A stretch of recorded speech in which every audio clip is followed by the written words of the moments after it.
is CNN Breaking News. We begin, though, with a remarkable admission. Whether deliberate or by accident, it's out there now. When it comes to choosing the next U.S. Senator from Alabama, the White House would prefer an alleged child molester to a Democrat. Now we know. When it comes to Roy Moore, Republican U.S. Senate candidate from Alabama, alleged molester of a 14-year-old girl, alleged attempted rapist of a 16-year-old, that's the answer from White House counselor Kellyane Conway. Now we know. She let it slip while lashing out at Moore's opponent on Fox and Friends, prompting this question. And Doug Jones is a doctrinaire liberal, which is why he's not saying anything and why the media are trying to boost him. So vote Roy Moore? I'm telling you that we want the votes in the Senate to get this tax bill through. And the media, if the media were really concerned about all these allegations and that what this was truly about, and the Democrats, Al Franken would be on the ash heap of bygone half-funny comedians. He wouldn't be here in Capitol Hill. He still has his job. What's Bob Menendez doing back here? That's the best my state of New Jersey can do. Huh, Ducey? You live there. But, let me tell you something. I'm just saying this the guy, RNC Doug has Jones, withdrawn support is a for Roy doctrinaire Moore. liberal. So just in case you missed it in that cloud of misdirection, Kellyanne Conway, one of the president's top advisors, accidentally or otherwise uttered a truth that until now has dared not cross the lips of anyone at the White House. I'm telling you that we want the votes in the Senate to get this tax bill through. They need the votes, she says. They need Roy Moore's vote. They want Roy Moore's vote. Never mind that many of his potential Republican Senate colleagues say they don't need or want Roy Moore, period. Never mind that all these accusers have now gone on record alleging various forms of sexual misconduct or uncomfortable encounters on Roy Moore's part. Never mind that Moore was reportedly barred from a local mall for allegedly bothering young women. Never mind that Kellyanne Conway herself said just last Thursday. Whatever the facts end up being, the premise is, of course, the principle, the incontrovertible principle, is that there's no Senate seat that's worth more than a child. So keeping them honest, principles are so last Thursday. Now we know. I'm telling you that we want the votes in the Senate to get this tax bill through. Now we know. Yet if Kellyanne Conway uttered the truth this morning, it was a somewhat inconvenient truth.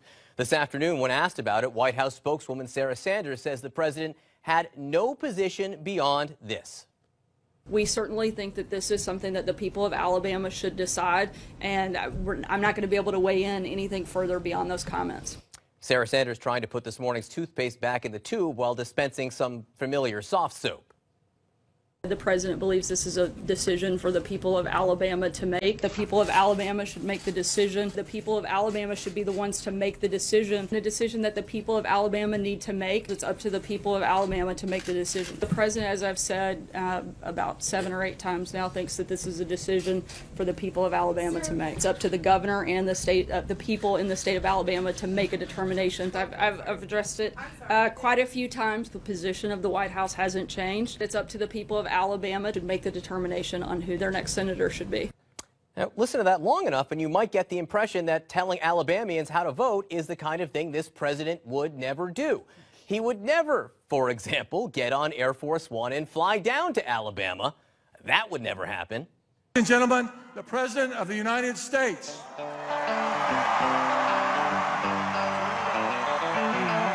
Nor would the president ever go to a rally for Alabama Republican primary candidate Luther Strange, get on stage with him, and tell Alabamians how to vote.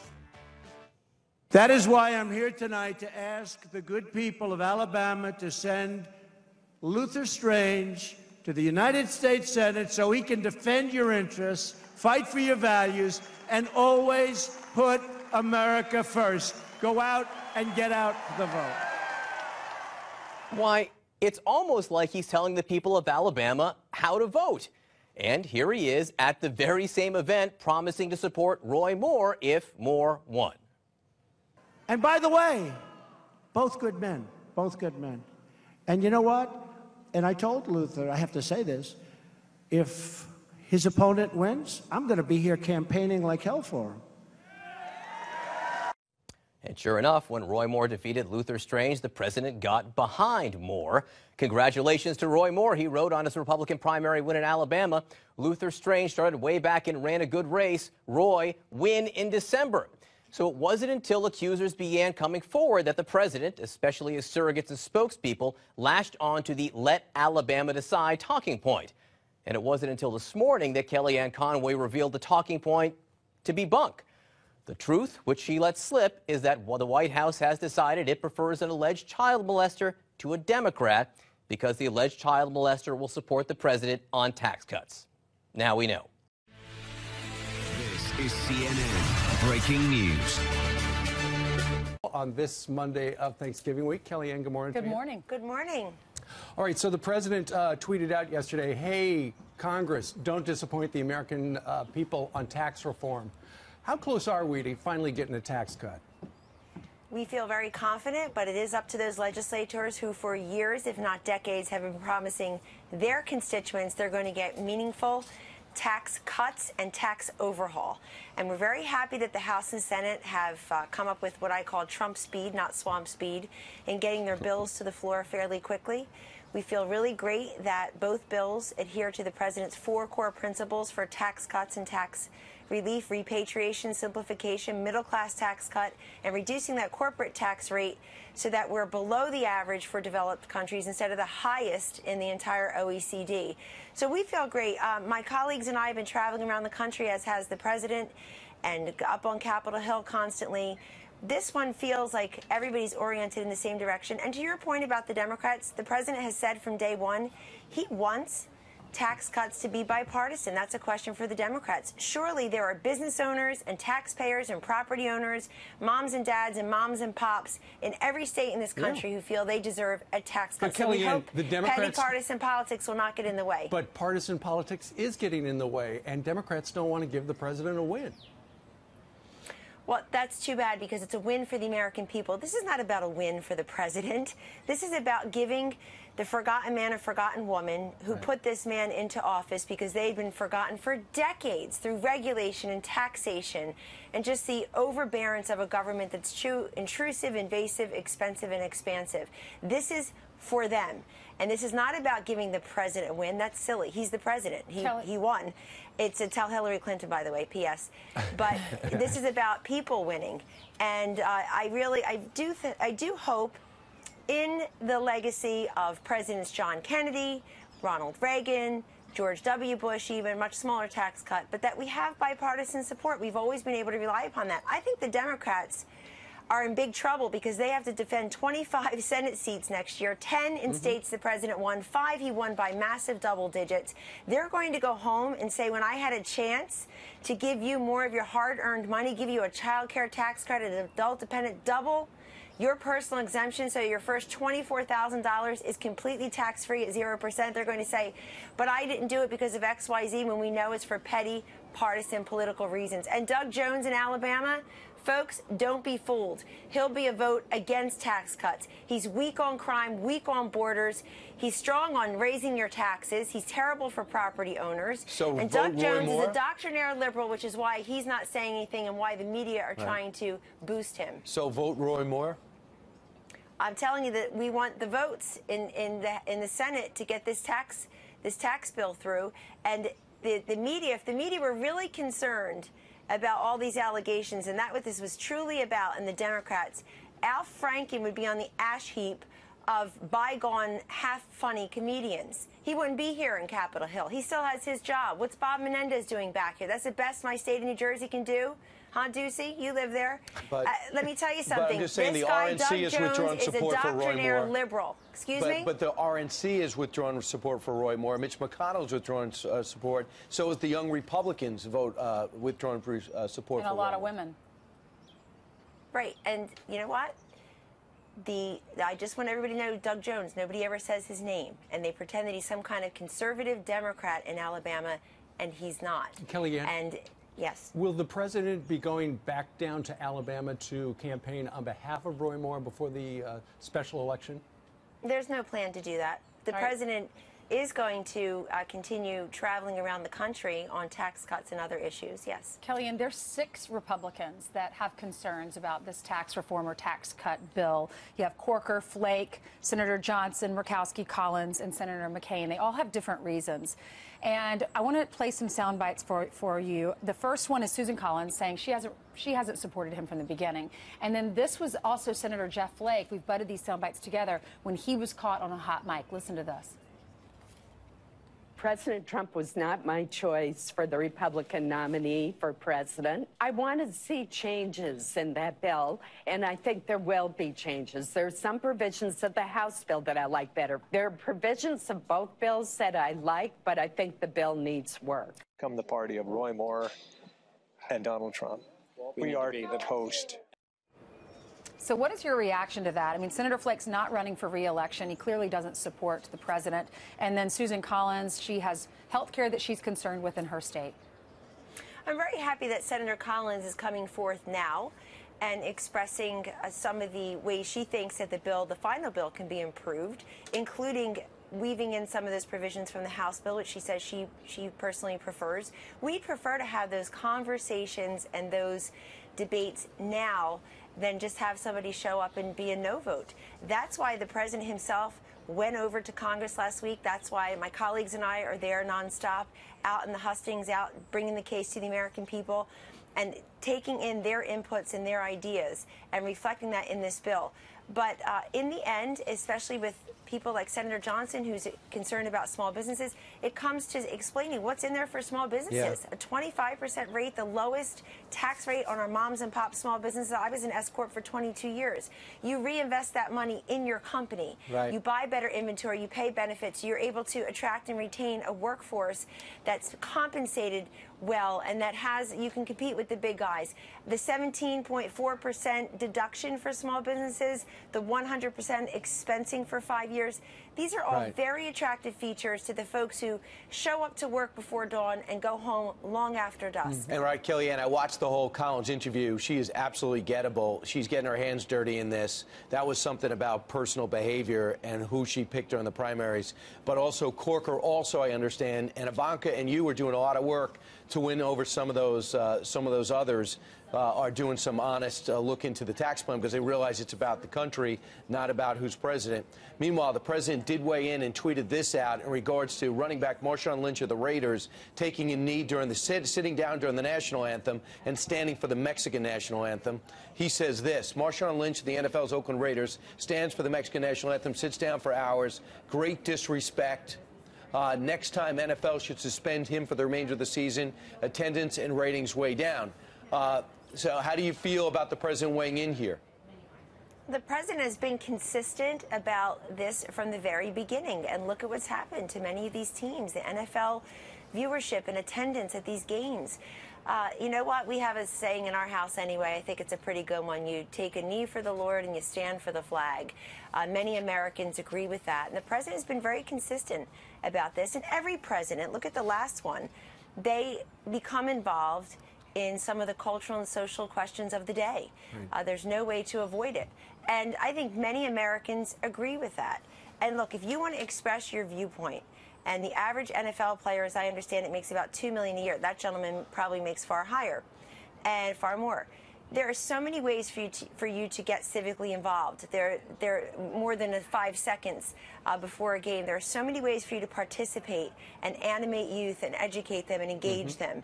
And, I mean, the NFL has taken a big hit reputation-wise. They're in a world of hurt. I'm glad the Philadelphia Eagles are 9-1, by the way. But the fact is that I hope Roger Goodell, the NFL, maybe they'll work with us on big initiatives like combating the opioid epidemic and drug demand. That would be terrific. Roger Goodell has publicly said that he'd like to, quote, move on from this, and I bet he would. No so kidding. He can call us. We can call him and say, hey, can we get you involved in something, all sports, something as big that affects our youth as drug demand reduction. The commissioner wants me to stand. The players union doesn't. Kellyanne, we wanted to ask you about this. We had a union representative on Friday of last week representing ICE officers who felt that the president had betrayed them in this new secretary for the Department of Homeland Security. They liked General Kelly when he was there, but then now he's your chief of staff. And they feel like The new Secretary, Kristen Nelson, is an Obama-era holdover, a lawyer, little experience, didn't back President Trump when he was running, back Jeb, and wasn't really for the wall. So what are these people in this union who are not feeling so good about the leadership there? What are they getting wrong? Well, that was one person, and I want to say I thought that was an incredibly regrettable and error-riddled interview. First of all, I serve with General Kelly, and I serve with Kirstjen Nielsen. That is her name. Everybody ought to learn how to pronounce it because she's about to be our Secretary of Homeland Security, and she's going to do an amazing job there. She testified under oath how she feels about all these issues. People can go and pull that testimony. She's strong. She's smart. I get a little tired of women having to doubly prove themselves, but that's okay. We're up to the task. And obviously, we survive and thrive here. But Kirstjen Nielsen will be in the likeness of General Kelly. In those first 6 months on that job for General Kelly, he worked on the travel ban, getting that wall built, and keeping our homeland secure. Think of all the things that you're dealing with here. The ports, the border. We have 90% of our heroin comes through the southern border. We have poison coming over the border constantly. She's going to be, and I thought that was a very regrettable interview. Look at what happened last night with the border agent murdered, and God rest his soul. It brings into sharp relief how important it is for us to get Ms. Nielsen confirmed quickly, and there are many border agents, many, who are very happy this president, under his leadership, illegal boarding crossings are down, drugs are being turned away. We have a lot of work to do, but the fact is this president is committed to building that wall. We hope Congress hears him. He has a 70-point immigration plan that anybody can pull up as soon as this interview is over and see how tough he's going to be. 1,000 additional ICE agents. All right. Yes. Kellyanne, thank you very much. Thanks, We're Kellyanne. just about out of time. This is CNN Breaking News. It's been a little more than 1 year since President Trump's historic win, so we wanted to check in with some of his supporters to see how they feel about him today. I sat down with voters from Florida, Pennsylvania, Indiana, New York, Connecticut, and Louisiana for our latest Pulse of the People. We're basically 1 year into the Trump presidency, so how would each of you grade the president today? So 1, 2, 3. Okay, B, B, A, A, F, B. So Sherry, let me start with you. An F. Why? I did vote for him. I almost immediately regretted it. He has no credibility for me as a voter. What turned you? There's been a long laundry list of reversals, campaign reversals and post-campaign reversals. Such as? He said China is a currency manipulator. Now he says he's not. China is not a currency manipulator. That's just one recent example. Okay, so who are the A's? Kim, tell me a year in what you like so much about what you've seen. See, I think he's going after what he said he would do. I think he's meeting with a lot of resistance. But I also do like the fact that the stock market has hit something like 27 historic highs. It keeps going higher and higher and higher and higher. Unemployment is down, the furthest down it's been in about 16 years. I think jobs are coming in, and these are all things that he talked about. I think right away he also tried to secure the borders. How? I mean, the wall didn't happen. Well, the wall is, they have the prototypes up. Mark, you're nodding. I love that he's America first. I love that he's not a politician. For so long, we've had politicians promising us stuff. The swamp is horrible. And Trump is there. He's there for the small guy. He's there for people like myself. Though his cabinet is filled with multimillionaires. I love that. They're not politicians. And you don't see them as part of the swamp who have capitalized on the system. In a capitalist system, you're allowed to make money. Being rich is good. Yeah, so then what is the swamp? The swamp for me the mainstream is yes, you almost nailed it. It's the mainstream. It's the elites that look down on a small guy like myself. I think the swamp is also, no doubt, Congress, Senate, to be able to clean that up somehow. But this is what confuses me. How do you get rid of the House and the Senate? You don't. You make it more accountable and more accountable to the people. I own a pest control company. It's not much, but it's mine. And I work hard for it. I never went to college. Just your typical guy who's trying to make a living. And for years, they've been just kicking us to the side. And here comes the president. Let me tell you, if Jesus Christ gets down off the cross and told me Trump is with Russia, I would tell him, hold on a second, I need to check with the president if it's true. Why do you believe Donald Trump over everybody else? Why? I believe in him. He's a good man. He has taken so much shots for us. Why do you think he's more trustworthy than the intel community? It's based on everything he's been doing. He's been winning. Listen, I go to Mar-a-Lago whenever he's coming in, hold up my sign. And what does your sign say? Blacks for Trump. I'm Jamaican, I'm black. I love the guy. If this is winning, no thank you. I mean, come on. On the job market, that's retroactive. It's too early for him to claim credit for those numbers. For the unemployment rate. Yes. I mean, also the stock market is volatile. I mean, he has not passed a single major legislative piece of anything. I think it's interesting, though, that we're going to blame Trump for the bad things that we think have happened, but we aren't going to give him any credit for the good. His appointment with Neil Gorsuch, he may get to appoint others. I mean, that's huge, and the defunding of Planned Parenthood and the steps in that right direction. Anthony, what is it like for you to hear the two different sides of how people are feeling today? My disappointment is that when he hit the ground, he didn't have a game plan. It just seems like he's firing in many different directions. I honestly believe that Draining the Swamp should have been the primary. He's got 535 congressmen that have anywhere between 15 and 30 lobbyists that are funneling money to them and trying to manipulate them. He has an incredible battlefield in front of him. The whole election and post-election experience has caused me to re-examine. It's been a painful process. I can no longer identify with the Republican Party. Why?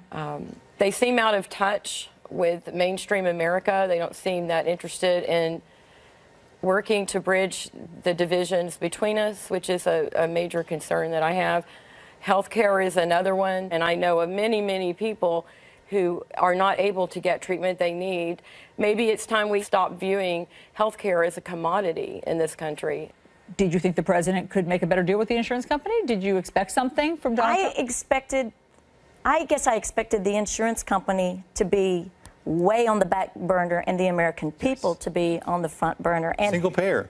And he's That's the right way to go. You like the idea of single payer? Absolutely. Every other country that's civilized and educated has made the choice to turn it into just like your highways, your bridges, and all of your other necessities. Now, that's not what Donald Trump is saying. No. I mean, he's not going towards a single payer. But that's the only way you're going to eliminate the additional expense that comes with insurance companies. Why didn't you vote for Bernie Sanders? I would have considered it if I'd had the choice. But we already know the game was rigged. And that was one of the things that I liked about Trump. He was always talking about the system is rigged.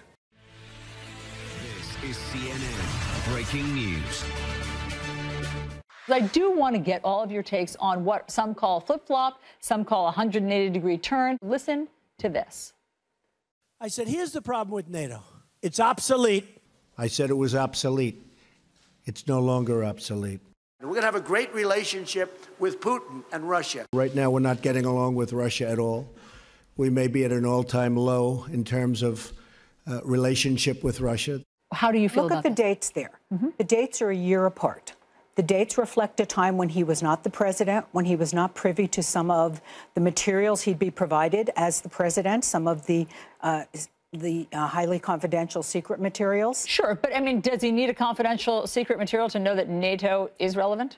Well, he had a change of opinion. He changed his mind. And you're comfortable with that? I am comfortable with that because I feel that we're all entitled to change with circumstances, with timing. It's foolish to hold on to a particular view and then be shown evidence for something else. But you're comfortable that he now believes in working with NATO, that he now believes in getting involved, if need be, in Syria, that he now no longer believes that China is a currency manipulator. You're comfortable with his changes of position? I'm satisfied with them. I believe that that everything's fluid, and you can't make an informed decision if you don't have the proper information. Did you feel that he was not informed during the campaign? I think he was as informed as they could get. They could make him. Yeah. He wasn't the president. Go ahead, Scott. That's not true. That's not true. He goes behind closed doors, just like the President Obama did of the United States. He gets firsthand information like everybody else does. As the president, not as a candidate. That's a bunch of crap, and you all know it. It's a bunch of crap. Let me calm down here. He goes behind closed doors. He got secure information on this country, just like Mrs. Clinton did. Before he was elected. That's correct. Yeah. And why would they hide information like that to somebody that's going to become the next possible president of the United States? That's ridiculous. Come on. I know you just all of you. She was Secretary of State, so she was kidding me. Already No, Paula. They got classified briefings. He did. Once they were the nominees, they got classified briefings. I'm comfortable, Alex. Hold on. Alex, you're comfortable with his shifts in position. Except for the Chinese currency. Why not? Why are you comfortable with that one? Because China is a currency manipulator. So why is he saying now, no, they're not? Because, unfortunately, he needs China. Exactly. That's exactly right. But you see, but here again, that sometimes you have to negotiate. Negotiate and make He's going to give him a deal. China right now. He's going to give him a deal because he went in the country, bombed the place, and he needs help now. You know what? Listen, he started the war. He should go in there and finish the goddamn thing. You know what? He didn't start the war. Let's be honest here. You know what? Did any other country bomb Syria except for the United States? Yeah, no, that was Obama. Syria. Yeah, what happened in Syria was disgusting. It was sad. And he went in there and he dealt with it. So why did he say before that, during the campaign, it didn't happen. that we did? Wait, there have been attacks on civilians I get it. for years. I get it. So why was he hands off then? But what did Obama do in all this? Obama had that red line. Obama stopped the president of the United States. And Obama didn't bomb the country. Back in history, but why Trump are you did. comfortable with Mr. Trump's shifting positions? Because at this point in time, he had a situation where he had to deal with. And did we want to take the chance of the next day taking these people, these poor innocent people, and gassing them again? So, Craig, how are you feeling about all of this? I mean, I know that you've been listening intently to your fellow panelists. And I'm going to say, you know, Donald Trump, President Trump, we all gave him a pass because he wasn't a politician. But he's starting to fit the bill. But he's also human. And I have to agree with some of these other panelists that we just can't sit back and let a leader of a country annihilate their population. Are you comfortable with where the administration is today on North Korea? I'm not. Go ahead. What are you doing? I'm not, plain and simple. Because, you know what? If these panelists believe, some of the panelists believe, that he gets the wrong information and goes into North Korea and does something stupid, it could be detrimental to this country. It really could. Are you comfortable with the tough talk against North Korea? You know what? I'll take any tough talk from President Trump if he's going to back it up. But he's not backing it up. What can we do, though? We've got a leader of a country that has been flaunting the fact that he has these missiles and he sends them out. Do we have to wait until one of them is nuclear tipped and takes out one of our allies?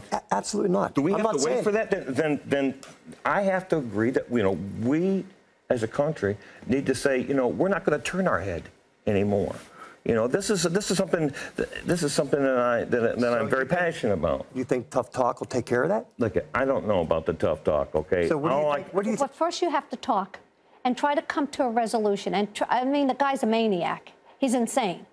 But I know you're talking about Kim Jong-un. Not Trump. I hope so. I'm glad you clarified that. But if you don't sit down and talk and you start with the weapons, then there's no chance to try to get a resolution here and try to make peace. Transparency. President Trump is not going to ever release his taxes, he says now. Do you care? No. No. Why don't you want to see what's in there? I couldn't care less. He was a private citizen before he came in. You know whose taxes I really like to see? We should write legislation that I get to see everybody in Congress's taxes. Yeah. That I want to see every year when they file their taxes, they have to post it on their website. Why do you want to see Congress's taxes and not the president's? Because I want to see all the money that they take on the side. I want to see all their speeching engagement. I want to see exactly how much they pay in taxes. Sure. But you know what? It's not trans. But how many of them really file taxes? I want to know how many don't file theirs. I want to know what they pay in Washington. I want to know how rich they are. I'm just confused. Why don't you care about whether or not President Trump's making any money on the side while he's the president? Yeah. You know what? I'm more concerned with Congress because Congress has been down in Washington and made this mess of this country. And to me, I'd rather let's start with them, and then every year he has to do it now because he's president. Right. But he has to do it publicly. We all have to file our taxes every year. But he's going to be under audit every year. I just have a question for you. Is it possible that there's nothing President Trump could ever do that would make you question him? Yeah, basically. There is, because they fall exactly in the realm of all these other people that they've talked to across the United States, and that is he can do no wrong. At this point, no. Did you make excuses for him when he made fun of the handicapped reporter? That was not true. That was not He did true. not make fun of And him. you know He didn't? what? Videotape. I saw the tape. I don't know what you saw. What did you? I want to talk about that. I want to stand on this, okay? No, okay. What did you see that I Shows didn't you know? folks watching, and you count. Whoa. Everyone calm down, please. Okay, this is what happened. If you watch Trump and you watch all of his speeches, I've watched most of his speeches from when he started his campaign to after he won the presidency, okay? He uses hand gestures all the time. And when I disagree. When he was talking about the gentleman, yes, he is handicapped, and I'm sorry for him. I'll pray for him. But when he was talking about him, he was using hand gestures, yes, but he's done the same hand motion with many other non-handicapped I've never seen him use those. You know what? No. Hand gestures that he was using when he was talking about Serge Kovaleski, I've never seen him. Yes, he has or after. many times. I've seen the videos comparing. What about his him proposed Muslim ban during his campaign? What did you think about that? Did you back him on that? The Muslim ban? Yeah, the Muslim ban. Did you go to his rallies? I went to 45. I did go to his Everyone. rally. We're going to have a Muslim ban. They all jump up and cheer. Allison. And did you like that? No, I couldn't support that. I never supported that. I never supported a deportation.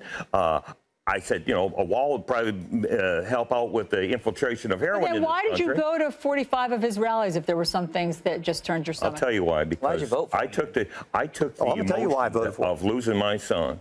And when Donald Trump told me that he was going to do whatever he could do to help the people that found themselves involved with heroin and substance abuse, I took that to heart.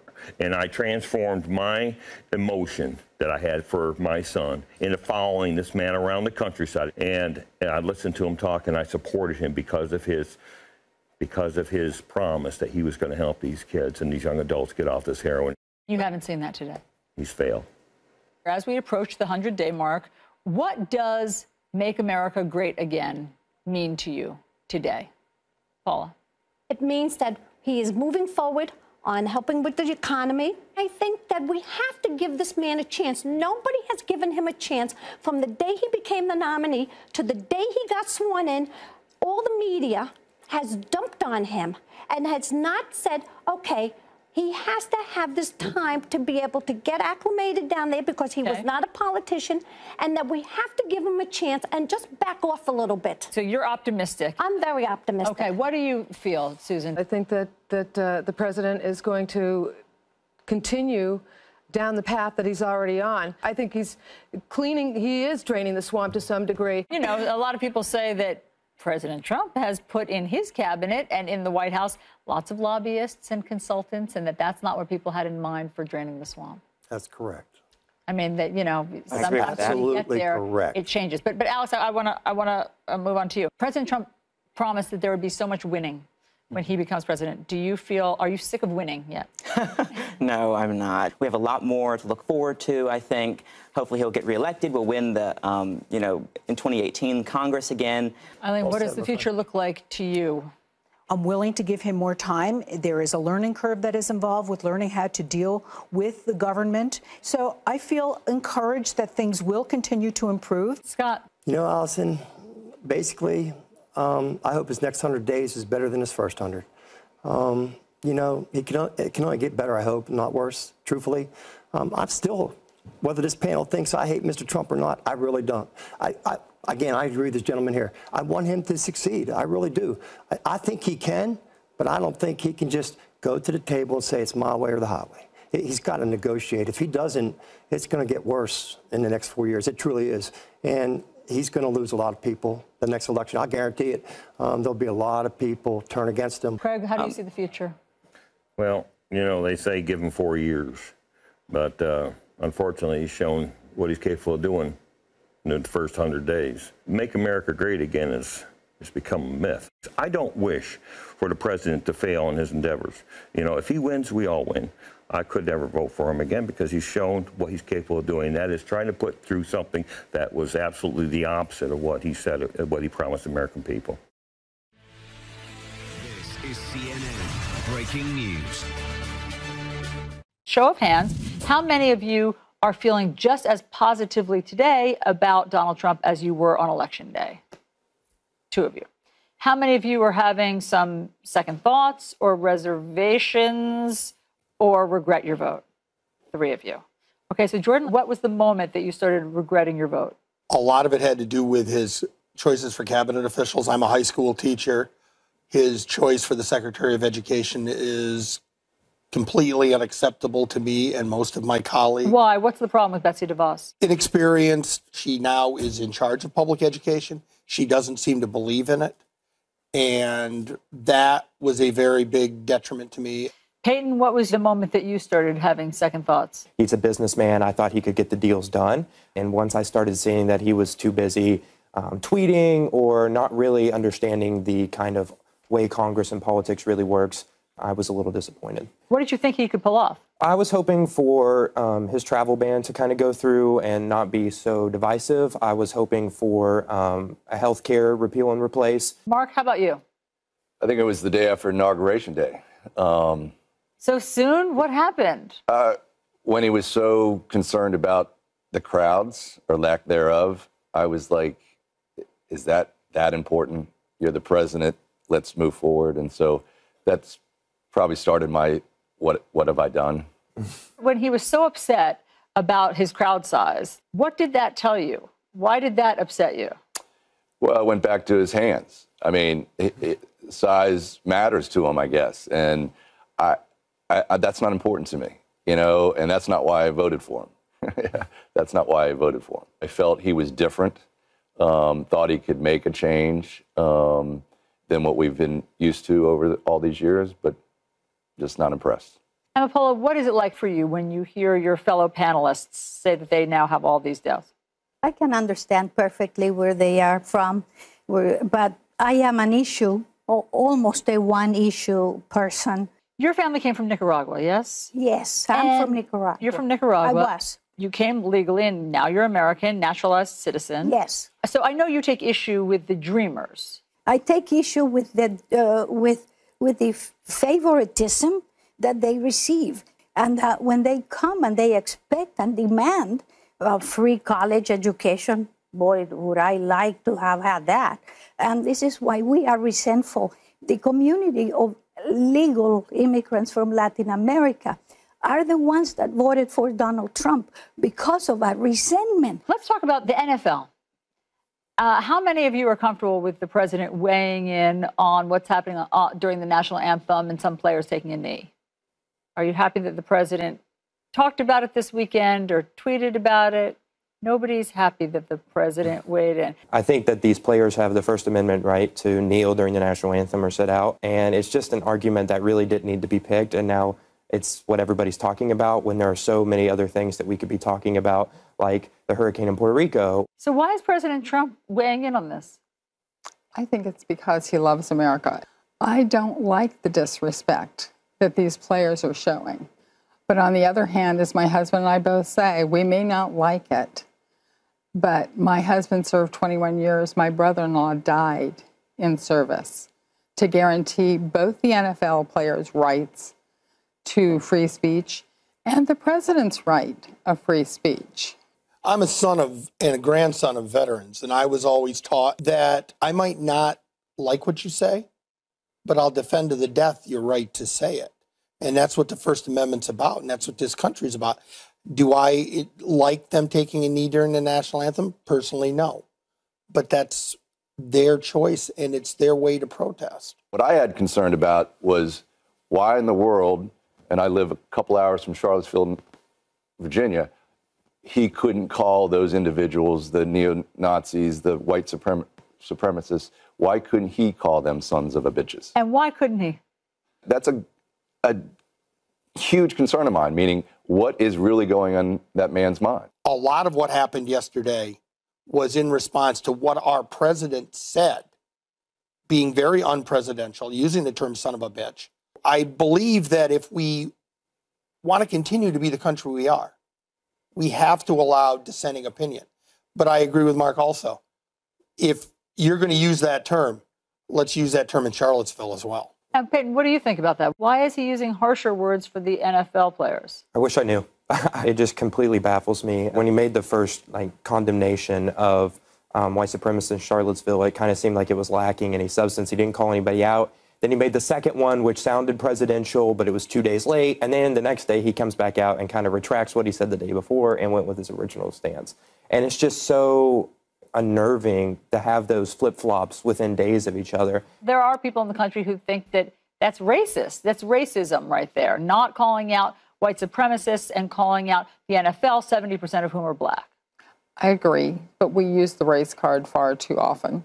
Do you wish that the president had spoken out more forcefully about Charlottesville? I think he could have given a much stronger statement. He could have been very condemnatory. These people are not the people who make up America. Why didn't that cause you any erosion in your support? Because I try and look at the big picture.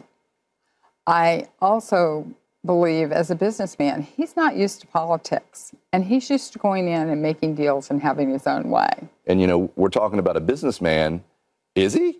That's what I'm trying to. He's not making any deals, so he's pissing people off that he needs votes for and that sort of thing. So, you know, I voted for him because he was different, because he wasn't a politician, but I didn't vote for somebody that I have great concern about his thinking.